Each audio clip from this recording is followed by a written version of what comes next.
もともとの眉毛のこの形自体がこう違いすぎるとか、目の位置がね少しこう下がってらっしゃる方とかも たまにちょっといるんですね。笑った時に口角がこっちだけ上がったりすると口がねじれて見える、ちょっと意地悪く見えたりするんですよ。こんにちは、おきゃんママこと加藤ひとみです。今日はですね、割と多いお悩みの一つなんですけども、顔の非対称、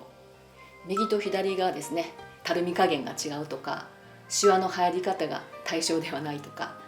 結構そういうお悩みも多いので、今日はそれについてお伝えしたいと思います。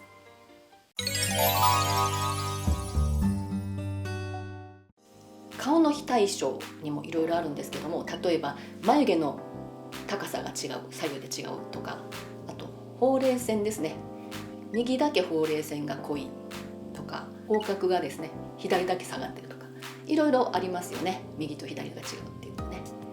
でも私思うんですけども、左右非対称だから美しい、魅力的っていうのもあるんですよね。例えばですね、皆さんのお好きな、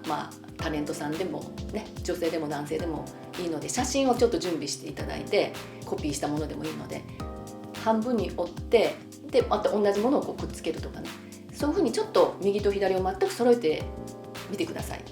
するとですね、すごく変な子になるんですよ。右と左が全く一緒っていうのは、左右のこのバランスの多少の違いでその方のこう魅力がどんどん出てるっていうこともとても多いんですね。例えば目ですね、左だけくっきりした二重で、右目はちょっと奥二重とか、結構男性の方でもいるんですけども、私自身はすごくそれすごく魅力的だなと思うんですね。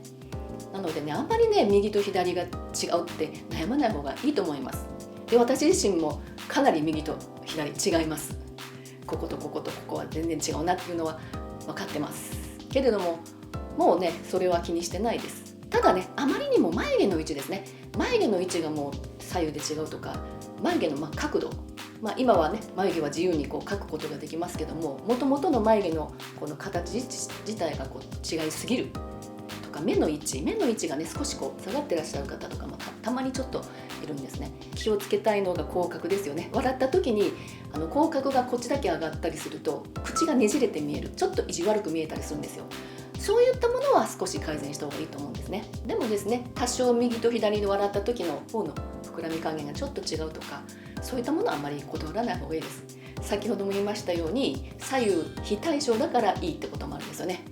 で、今日はですね、私あえてこのピアスは右と左のデザインが違うものをちょっとしてるんですね。あと髪の毛もですね、こっちにこう髪を出してみたりとかねしてます。ちょっとこう変化をつけた方が面白いということも実はあります。とはいえですね、やはりこう悩んでいらっしゃる方も多いので、右と左ある程度揃えていく方法をお伝えしたいと思うんですけども、よくあるのがね、頬の高さの違いが、例えばこっちの方がちょっと上がり気味でこっちが下がってるとか、下がってる方を回数多く顔ダンスをした方がいいですかっていうのを結構いただくんですね。そういうご質問をね、右と左でちょっと違うので、ちょっと気になる方をいっぱいやってもいいですかっていうね。で、それについてなんですけども、左右をバランスよくしないとかえって非対称がひどくなる可能性があります。左だけちょっと多めにあるとかね、右だけ多めにあるとか、そういう風にしちゃうとですね、かえって筋肉のバランスを崩してしまうんです、左右の。ですので、多少左右が気になった場合でも同じ回数だけやっていただきたいんですね。どっちかの方を多めにするとかではなく、もう本当に同じように扱ってほしいんです、右と左を。左右非対称気になる場合のトレーニング法なんですけども、目安としてはですね、眉毛の位置です。ちょっと鏡を準備してみましょう。しっかりとご自身の顔を確認してくださいね。眉毛の位置が違っている、その場合なんですけども、このように指を置いて眉毛上げ下げしますよね。その時に右と左が高さが揃うかどうか、そこだけ調整してみましょうか。で、もしも左側ばっかりこう上がりすぎる場合はこちらですね、ちょっとこう左側の眉毛あたりに力を多めに入れてください。ちょっと分かりにくいですかね。ちょっと指をなしでやってみますね。こういう形ですよね。そしてもしもこちらの方がちょっと下がり気味であったら、ちょっと多めにこちらの方にちょっと負荷を若干強くかけるようにこんな感じで上げてみてくださいね。でこう上げた時に揃う状態、高さを同じにしていく、おでこのトレーニングの時にそれを頑張って意識してみてください。ここのね、この辺の垂れ磨きになって左右非対称の場合でも眉毛をちゃんと揃えると意外とこっちも整ってくることがあるんですね。顔の上部の方のねバランスをしっかりと取れると、それに伴って下もしっかりとこう揃ってくるということも多いです。あとフェイスラインの左右差なんですけども、口を横に寄せるトレーニングがありますね。これにしっかりとこのラインを確認してください。このラインの角度と反対のこのラインの角度、これをしっかり揃えましょう。こっちの方はしっかり口がいくのに、こっちがあまりいかない場合がありますね。そういう場合はですね、右左の筋力の違いがあるので、できるだけこのラインを揃えるように頑張ります。コツとしては眉毛の位置ですね。眉毛の上げ下げの時にしっかり揃えるように努力すること。あとここですね、フェイスライン、こっちとこっちの角度を揃える、これをするとだいぶ違いますね。あとですね、口角の笑った時の口角のこの高さというんですかね、上がり方の違いがある場合は、少しその方が笑った時にちょっといびつな感じっていうんですか、口元がちょっとこう意地悪いって言ったらちょっと言い過ぎですけども、そんな風に見える可能性があるんですね。口元がこう笑っちゃうとね。ですので笑った時は口角の位置が揃う方がいいです。でその練習方法は普段でもね、あえいうえおあおとかトレーニングありますよね。そういった時にしっかり口角を揃えていくのもいいんですけども、これがすごく役に立ちます。これ割り箸ですよね。ご自宅にあると思うんですけども、それをぜひ使ってみてください。このように挟んでちょっと口角を上げます。上の歯と下の歯の間に軽く挟みます。強く噛まなくていいですからね、軽く。そしてちょっと口角上げてください。で口角上げる時にこの割り箸の上から口角の出た部分ですね、出る長さが同じように、右ばっかりたくさん口角が上がっているのではなくて、左側左右均等に見えるといいです。で鏡で確認ですね。こういった方法もおすすめです。はい、先ほど言いましたように眉毛の上げ下げの時の眉毛の高さの調整、あとフェイスラインですね、口を横に寄せた時のこの角度、そしてこの角度が同じようになるように調整する。あとはこういったものを使って、割り箸を使って口角をしっかりと揃えていく、この3つがポイントになります。顔に左右差ができる原因としてはですね、つい顔のことだけ考えてしまいがちですけども、以前にもね、顔が非対称っていう動画アップしてますけれどもね、実はね、体から来てることがとても多いんですよ。例えばですね、足を組む癖がある方というのは骨盤がねじれますので、それに伴って背骨もねじれて上についてる顔もねじれますよね。あとはですね、頬杖をつく。あと例えば信号で待ってる時ですね、信号待ちをしてる時に右の足ばかりに体重をかけるとか、左の足だけに体重をかける、そういったのも原因になるんですね。あと多いのが荷物ですね。こっちばかり、私右ばかり持ってしまうんです。こっちのがやりやすいので。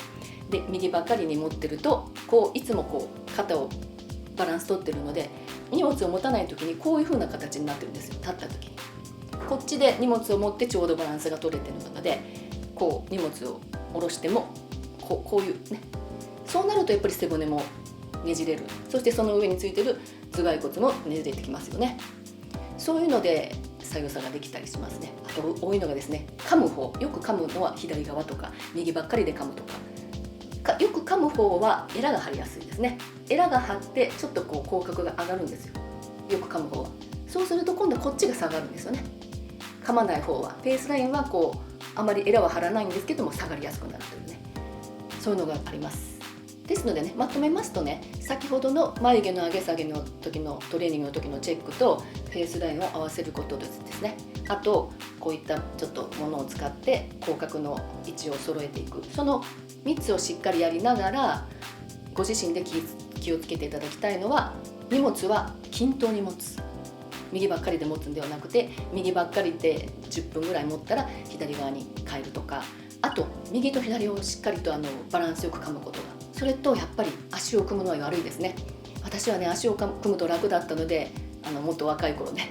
よく組んでたんですけれども、やめました。でやめた当初はなんかこう座った時に収まりが悪いというかね、もういつもこう組むのが楽だったので座っておくことがしんどいなと思う時もあったんですけども、足を組まなくするとだんだん慣れてきました、それにね。だからいつもこう多分足を組む人ってね、いつもそれをやってると思うんですけどね、それをすると顔が非対称になる可能性が高いので、足は組まないように。それと見た目にもちょっとね、ちょっと女性がこうやって組んでるとちょっと横柄に見えたりとかするのでね、私も今足は組んでません。組まないようにしてます。楽なんですけどね、組むとね。でそんな感じでね、左右が揃ってないことが逆にその方の魅力が引き出されているということもあるんですね。なのであまり気にしないことが一つで、トレーニングの時にちょっとこう工夫をして眉毛の高さ、フェイスラインのこの角度を揃えて気をつけてみるということ。あと口角の位置ですね。割り箸を口に挟んで口角がどれぐらい出るか、角度は揃ってるか、ね、そういうのをやっていきつつ、日頃の生活でも足を組まない、そして荷物は左右均等に持つ、そして噛むときは右左ちゃんとこう交互に噛むと。あとはもう両方に体重をかけるようにしてまっすぐ立つとかね、そのような感じで工夫してみてくださいね。今日もお疲れ様でした。今日もご視聴ありがとうございました。このチャンネルでは私が実際に検証して若見えに効果があると確信した方法を毎週お届けしています。この動画がいいなと思った方はぜひグッドボタン、チャンネル登録お願いします。おけんママの詳細は下の概要欄でご確認ください。それではさようなら。おけんママでした。